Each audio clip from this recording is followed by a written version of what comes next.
Assalamualaikum warahmatullahi wabarakatuh. Perkenalkan, nama saya Lulus Salsabila Mulia, NPM 2021002447, Program Studi Hukum Tata Negara Fakultas Syariah Universitas Islam Negeri Raden Intan Lampung. Di sini saya akan menjelaskan materi mengenai gagasan kedaulatan rakyat dan perlembagaan parlemen sebagai syarat pemenuhan tugas dari mata kuliah Kapita Selekta dengan dosen pengampu Bapak Rudi Santoso.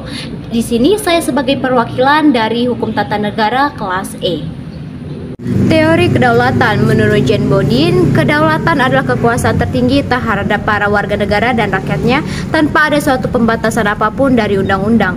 Teori kedaulatan rakyat lahir sebagai reaksi atas kedaulatan raja.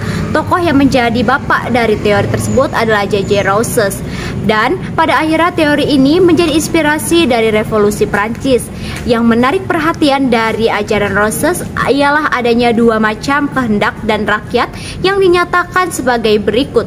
Yang pertama, volonté de tous, yaitu kehendak rakyat seluruhnya hanya dipergunakan oleh rakyat seluruhnya sekali saja, yaitu waktu negara hendak dibentuk melalui perjanjian masyarakat. Yang kedua, volonté générale, kehendak sebagian dari rakyat, dinyatakan sesudah negara ada, sebab dengan keputusan suara terbanyak kini negara bisa berjalan. Sistem suara terbanyak ini dipakai oleh negara-negara demokrasi barat. Dengan demikian, apa yang dimaksud Rawls dari kedaulatan rakyat itu sama dengan keputusan suara terbanyak.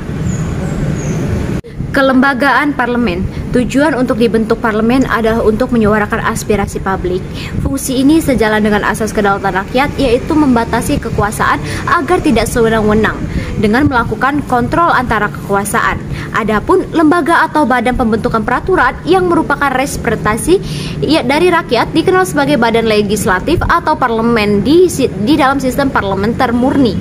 Kedaulatan rakyat diorganisasi lewat parlemen, di mana pemerintahnya ditentukan dengan mayoritas di dalam parlemen. Keadaan demikian membuat parlemen atau legislatif tersebut menjadi supreme, karena hanya ia yang berhak membuat undang-undang, dan badan eksekutif yaitu presiden atau raja atau pemerintah hanya sebagai pelaksana dan dari parlemen. Kekuasaan yang ada di dalam negara itu tetap dibagi menjadi atas tiga kekuasaan. Yang pertama, membuat undang-undang. Yang kedua, melakukan undang-undang. Yang ketiga, mengawasi pelaksanaan undang-undang. Perkembangan parlemen. Yang pertama, MPR. Berdasarkan pasal 2 ayat 1 Undang-Undang Dasar 1945, hasil amandemen tersebut, maka susunan majelis terdiri dari seluruh anggota DPR ditambah dengan anggota DPD yang dipilih melalui pemilihan umum.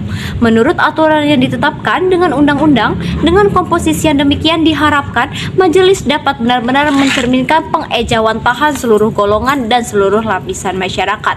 Yang kedua, DPR. Fungsi legislasi yaitu fungsi untuk membentuk undang-undang yang dibahas dengan presiden untuk mendapat persetujuan bersama. Yang kedua, fungsi anggaran, yaitu fungsi untuk menyusun dan menetapkan anggaran pendapatan dan belanja negara atau APBN bersama presiden dengan memerhatikan pertimbangan DPD.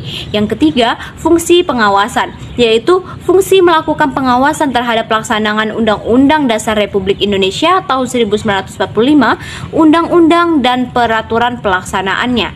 Yang ketiga, DPD, pembentukan Dewan Perwakilan Daerah atau Senate atau Upper House, dimaksudkan agar mekanisme check and balance dapat berjalan relatif seimbang, terutama yang berkaitan dengan kebijakan di pusat dan kebijakan di daerah.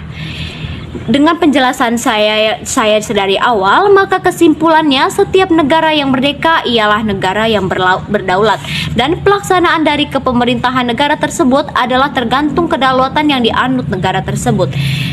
Yang dimaksud dengan kedaulatan rakyat adalah otoritas kekuasaan tertinggi dari dalam kepemerintahan negara ialah berada di tangan rakyat, dengan maksud untuk membatasi tindakan kesewenang-wenangan dari seorang raja atau pemimpin. Baiklah teman-teman, terima kasih atas perhatiannya. Semoga apa yang telah saya sampaikan dapat bermanfaat bagi kalian yang mendengarkan. Billahi taufiq wal hidayah. Wassalamualaikum warahmatullahi wabarakatuh.